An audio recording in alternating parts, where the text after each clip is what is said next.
is on board. Powerful evil. We call him Dracula.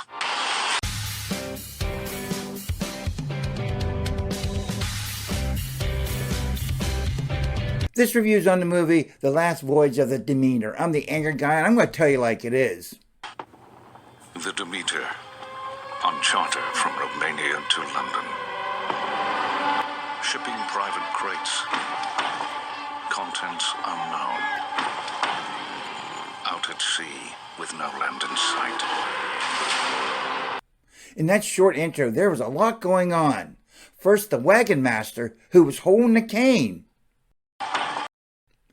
Is the wagon master a familiar to Dracula? I don't think so. Let's take a closer look.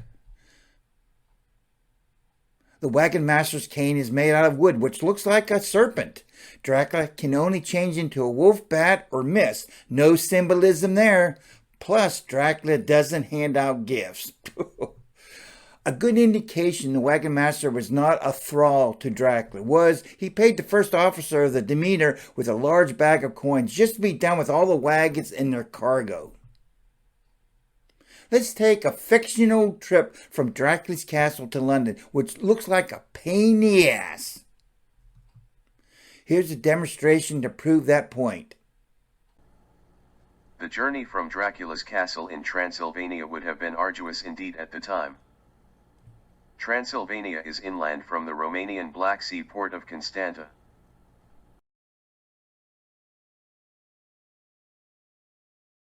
So first the cargo would have traveled by road to Danube River, and by boat to the seaport of Constanta. Now boarded, on the ship Demeter, it went down the Black Sea through the Bosphorus Straits, across the Sea of Marmara, and into the Mediterranean.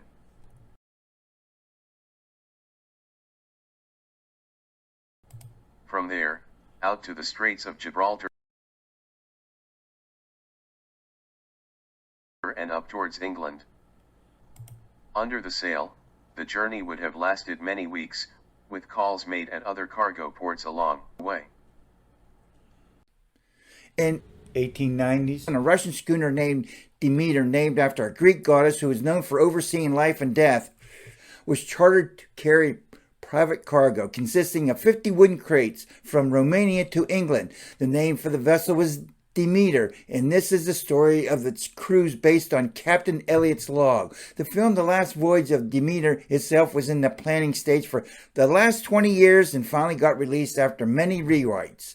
The ship and costumes were just perfect. The cinematography had me back in the 1890s. I could hear the waves gently slapping the pier and smell the seaport with its thousands mixed aromas, along with a whiff of sea foam always being present. While watching and imagining walking through the hull of the ship, I could actually feel the worn, smooth deck boards beneath my feet. I could smell the different odors inside the ship dancing around my nose as I watched different crew members on the lower decks walk around. While imagining being in the cargo bay, I could almost smell a dark earth mixture with a hint of coppering scent teasing my brain. Describing the film with many adjectives, a person would think I was over the moon for this film. Oh! I wasn't. But I am over watching Dracula's film. This film didn't scare me at all. I had a few jump scares, but what ruined the movie for me was in the back of my mind, I kept thinking 90% of the film was done in a large warehouse studio with a computer-controlled gimbal in a tank with a full-length, original-size Andrew Gale with 3 gigantic dump tanks around it, with the biggest wind machines and a blue screen around the entire stage, which was the perfect storm.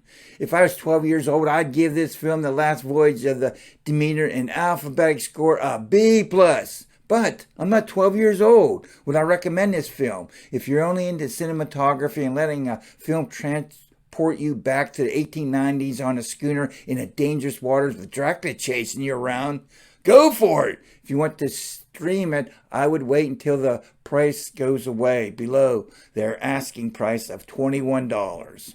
Thank you for subscribing. Appreciate you viewing and value your comments. If you hear the name Javier Botet is near,